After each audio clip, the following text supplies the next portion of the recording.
Buenos días muchachos, ¿cómo están? Les habla su profesor Jesús Guevara. Estoy de nuevo aquí, la tecnología avanza y ahora con una mejor calidad de video para ofrecerles a ustedes la mejor educación posible en estos tiempos de pandemia y en todo caso como ustedes se merecen.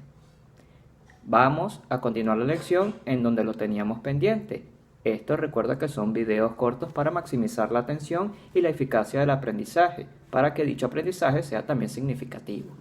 Hoy concretamente vamos a seguir profundizando en lo que corresponde a los cambios políticos, económicos y sociales propios del largo siglo desde 1830 hasta 1936, que corresponde con la consolidación del Estado Nacional Venezolano. Para que sea contexto, esto simplemente es un punto general, porque en el resto del lapso vamos a ir profundizando en cada uno de los detalles históricos propios de esta época concretamente. Pero siempre es bueno comenzar desde lo general hasta lo específico, desde lo más grande hasta lo particular. Y como estamos justamente viendo un detalle apenas genérico, la explicación va a ser por eso genérica, general. Ahora, continuando con los cambios constitucionales como tal. Recuerda que el periodo que va desde 1830 a 1936 es el periodo de consolidación de la república, de su nacimiento y consolidación. Es decir, una república que ya nació, pero que necesita consolidar sus instituciones a lo largo del tiempo. En este caso, la principal institución que se consolida en esta época es la Constitución de la República, la cual pasa por muchísimos cambios.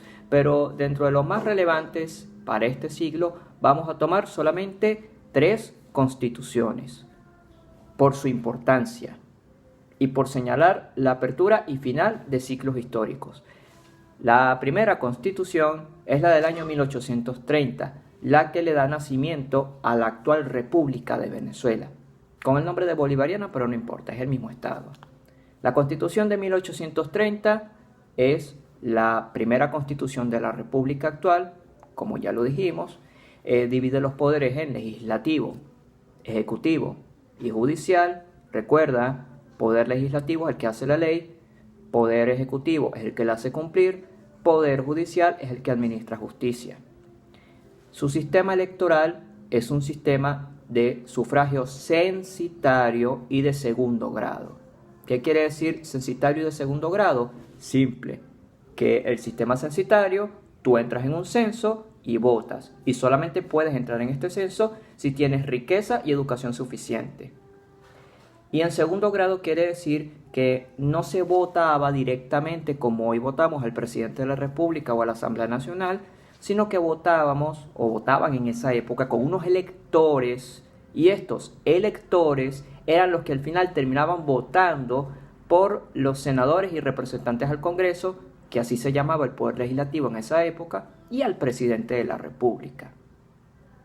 Esto es lo que quiere decir sufragio censitario y de segundo grado, contrario al nuestro actual, que es de primer grado. O sea, tú dentro de 2-3 años vas a votar a tus representantes o al presidente de manera directa, sin intermediarios. La Constitución de 1830 también presenta lo que llamamos, para terminar con su análisis, un sistema centrofederal. ¿Qué es el sistema centrofederal? Primero, para ello tenemos que saber lo que es, por un lado, el centralismo y por otro lado, la federación. El centralismo es una forma de gobierno en la cual todas las decisiones importantes, todo el poder político está en el centro del país, concretamente en su capital y en las instituciones de la capital. Es decir, hay un solo poder, un solo Estado, un solo gobierno, que manda para todo el país y es el gobierno central. El federalismo, por otro lado, es aquella forma de gobierno en la cual hay una división entre un gobierno federal, es decir, un gobierno para todo el país, y son varios gobiernos estadales que en cada partecita del país tienen autonomía y gobierno propio. Piensa en Estados Unidos, piensa en la Alemania actual. Ambos son países federales. Nuestro país, por cierto, también es un país federal. Vamos a darnos cuenta de las elecciones de gobernadores y alcaldes, es decir, expresión del federalismo. Ahora, ¿por qué Venezuela hoy es un país federal? A esto vamos. Porque la Constitución de 1830, para contentar a los partidarios de la federación y a los partidarios del centralismo, pues digo, bueno, café para todos. Todos tienen un poquito. Esta constitución va a ser un poquito central y un poquito federal a la vez. Es decir, unió ambos sistemas de gobierno en uno solo. Y esta combinación duró hasta que llegó la Constitución de 1864. La Constitución de 1864 es la Constitución Federal de 1864, la que nos dio el nombre, por cierto, de Estados Unidos de Venezuela, que duró hasta 1953, es decir, bastante tiempo. Y, como su nombre lo dice, dio al país una forma federal de gobierno que se ha mantenido hasta ahora. Por eso es que Venezuela hoy sigue siendo una república federal. Este es el principal cambio que la Constitución de 1864 dio con la Constitución Centrofederal de 1830. Y como pequeño detalle, la Constitución federal también introdujo el voto directo a los diputados, a la Cámara Baja, porque antes recuerda que se votaba en segundo grado, con electores. La última constitución que vamos a analizar de este periodo es la Constitución de 1901, la primera del siglo XX. ¿Qué tiene de raro esta constitución? Esta constitución es la primera en mucho tiempo en volver al sistema de segundo grado, de esta forma, al sistema electoral de segundo grado. ¿Cómo lo hizo? Simple. Los electores, que eran varones, recuerda que la mujer en Venezuela no puede votar o no votó sino hasta 1947, es decir, antes de 1947 solamente los hombres votaban. En este caso, la Constitución de 1901 decía que los electores, recuerda, hombres, votaban a los consejos municipales y a las asambleas legislativas de los estados, que son como los parlamentos, las pequeñas asambleas nacionales de cada estado y de cada municipio. Luego, los consejos legislativos elegían al Senado de la República y los consejos municipales elegían a la Cámara Baja, la de diputados. Por cierto, donde dije consejos legislativos, debo decir asambleas legislativas.